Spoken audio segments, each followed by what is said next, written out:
Good afternoon. I'm Carla Cusack here with the Assessment and Therapeutic Response slideshow on Jodie's journey. So if we first look at the background and Jodie's story, Jodie is a 28-year-old woman who is married with two young children aged 2 and 3. She lives about 200 kilometres away from the city and has come into the clinic with a threatened preterm labour at 34 weeks gestation. Jodie has been away from home and her other two children for 2 days and admits that she is feeling very homesick when she's asked how she's coping. She admits to being increasingly tearful and describes her mood as 1 out of 10.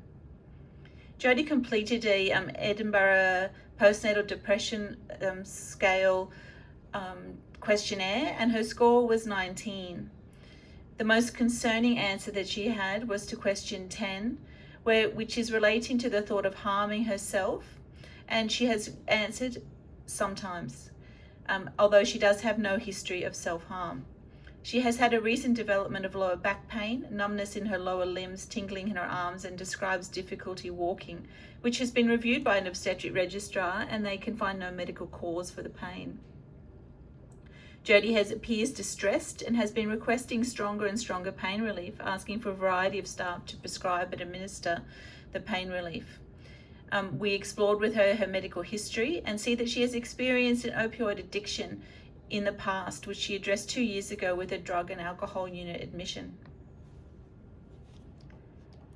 1 in 5 women will experience some form of mental health morbidity during pregnancy, with rates of antenatal depression and anxiety reported to be higher than physical pregnancy complications.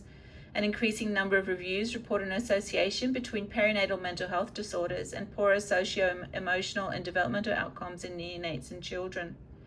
The National Perinatal Depression Initiative resulted in the development and implementation of national clinical practice guidelines for perinatal depression and related disorders. The initial mental health assessment tools that we will look at and examine in relation to Jodie's story are the Edinburgh Postnatal Depression Scale, the Antenatal Risk Questionnaire, the Mental Status Exam, and finally we will use the framework for suicide risk assessment and management for New South Wales health staff to conduct a risk assessment for Jodie. The EPDS is a self-report screening questionnaire that was initially designed for use in the postnatal period but is now widely used antenatally. It is the most commonly used and widely accepted screening tool for identifying depressive symptoms in the perinatal period worldwide. The Australian National Perinatal Depression Initiative has endorsed the use of the EPDS as part of a universally delivered psychosocial assessment for women receiving maternity care in the public healthcare system in Australia. The final score is calculated by combining overall scores to achieve a total score out of 30, with a score of 10 to 12 indicating distress and a score above 13 suggestive of antenatal depressive symptoms. A score of 13 or more merits possible referral for specialised assessment or at least a reapplication of the EPDS within 2 to 3 weeks. Jodie's EPDS score of 19 is significant, considering a total score of 13 or more is considered a red flag with the need for follow-up and possible depressive symptoms. The EPDS, including that one question 10, about suicidal thoughts. This question should be scored before the woman leaves the office in order to detect whether this is an item that is of concern. Jodie's answer to question 10 in the sometimes, her safety and that of her children in her care should be assessed, and according to clinical judgment, advice sought and or further mental health assessment arranged. The Antenatal Risk Questionnaire has acceptable global performance when used to identify current or predicted future depression or anxiety during pregnancy and at 3 months postpartum. The ANRQ is a brief measure that assesses for a broad range of psychosocial factors known to be associated with poorer maternal mental health and parenting outcomes. Current Australian national guidelines support an evidence-based recommendation that the ANRQ be used for the assessment of psychosocial risk in the perinatal period. The ANRQ was recently revised and now includes two new items regarding domestic violence and substance misuse. The ANRQ does not need to be scored and can solely be used at the clinical discretion of the practitioner. We don't have results on Jodie's ANRQ questionnaire, but considering Jodie's history with substance abuse, her answers to the extra revised items concerning substance use would be important, along with her reports of low mood. The mental status exam is the mental health professional's version of the physician's physical exam. This was developed in 1918 by Adolf Meyer, and he created an outline for a standardized method to evaluate a person's mental status for psychiatric practice. It combines information gathered from passive observation during the interview with data acquired through direct questioning to determine the patient's mental status at that moment. This approach is used to identify, diagnose, and monitor signs and symptoms of mental illness. Each part of the mental status examination is designed to look at a different area of mental function to thoroughly capture the objective and subjective aspects of mental illness. The MSE is a fantastic tool for allied health professionals to use, as it is very good at determining if a woman is deteriorating in her mental health from visit to visit. When used by the same midwives over the course of a pregnancy, it is a useful tool in knowing when a woman requires referral for greater support or assessment. In order for the MSE to be performed, a certain level of openness and trust between a woman and her caregiver is required. This may be limited by past trauma, personality conflicts with the healthcare provider, or by a woman's cultural differences.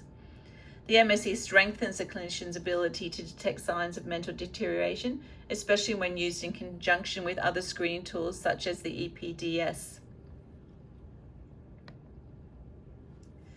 So if we look at Jodie's possible responses to an MSE, you can look at the way that it's divided into the broad categories of appearance, behavior, motor activity, speech, mood, affect, thought processes, thought contact, perceptual disturbances, cognition, insight, and judgment.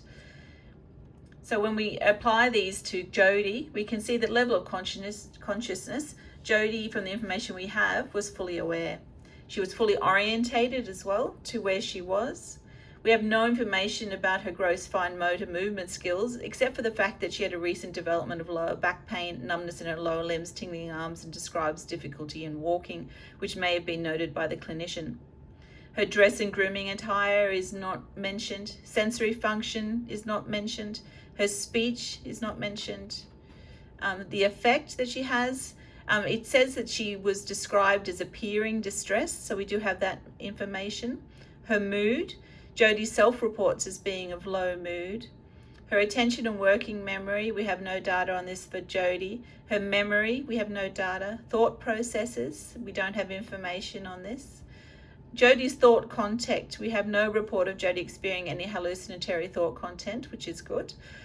Insight, we thought that maybe while Jodie is aware of her low mood, she may not be able to make a psychological connection to her physical pain and her vulnerability due to her previous addiction. So this may be a limitation on her insight or her awareness. Strengths and limitations. So as you can see from the expanse of the questions and observations that the MSE covers, the information we could have gathered regarding Jodie's mental state would have only been improved by the implementation of this screening tool in each visit. So another tool that we have for her mental health assessment with Jodie is using the bath technique. The bath technique was developed in the United States by Stewart and Lieberman in order to give primary care physicians an aid to encourage them to consider the patient's psychosocial as well as physical complaints. The BATHE acronym stands for Background, Affect, Trouble, Handling, and Empathy. This was designed as an expedient screening technique that would fit into a 15-minute appointment and would screen for anxiety, depression, or situational disorders. It is a screening therapeutic tool that was specifically designed to support person-focused holistic care in the primary care setting. The BATHE technique approach to discussion is relational and therefore lends itself well to healthcare. It also provides conversational prompts and allows for a client to drive the conversation. This technique was shown in a patient satisfaction study in 2008 to have a significantly increased levels of patient satisfaction when compared with patients who did not receive the BATHE technique from their family physician. So after we have done all of these techniques, we would move on to a risk assessment for Jodie. Now that we've identified that Jodie is at increased risk due to her previous substance misuse and her high EPDS score, as well as her answer sometimes to the questions in relation to suicidal thoughts and self-harm, we would use the framework for suicide risk assessment and management for New South Wales health staff, and in particular the Suicide Risk Assessment Guide, to determine Jodie's current risk. This guide does not replace clinical judgment practice, but serves as a guide. When we're looking at Jodie's risk using these tools, She comes out as having a medium risk. Therefore, Jodie should be reassessed within 1 week. It is noted that she has a significant but moderate risk of suicide. The clinician ensures then that a person at this level of risk receives a reassessment with 1 week, and a contingency plan are in place for rapid reassessment. The therapeutic response that we would have would be a management setting. The first management decision in treating a person at risk of suicide is to determine the most appropriate and available treatment setting. For Jodie, this is a difficult situation, seeing that she lives in a remote location, which would make care in the community very challenging. On the other hand, Jodie has 2 small children at home who need her, but is she safe to care for them? Management consists of supporting the safety of the person while the underlying mental health problem is treated.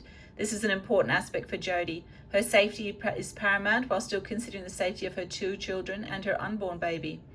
Not all persons at risk of suicidal behaviours can or should be hospitalised. Indeed, hospitalisation may have little predictable benefit and may even have increased risk for some people. Whether to treat Jodie as an inpatient is a decision that needs to be made in consultation with Jodie and her family to ensure that it is the right course of action for her. Once the setting has been decided, a management plan needs to be put into place. Following up on Jodie's risk assessment would be the need to be having continuous at risk of suicide reassessments. This is an ongoing need for Jodie. The management plan should include the date that a reassessment risk will be undertaken, and this will depend on the level of risk determined in the previous assessment. The reassessment risk will include a reevaluation of previously detected at-risk states. It will provide an opportunity to consolidate the therapeutic relationship between the health service and her. It will be continuity of health professional responsible for reassessment facilitates engagement and generally enhances the accuracy of the assessment. In addition to reviewing Jodie's state of mind, the reassessment of risk needs to include any circumstances in the social environment that may have changed for her. For example, how is her pregnancy going? How are her physical symptoms? Collateral information, particularly from the family or support person, should always be sought as part of the reassessment of suicide risk. Finally, a consultant psychiatrist's opinion should be sought early. This is key in caring for appropriately a person who has a risk of suicide.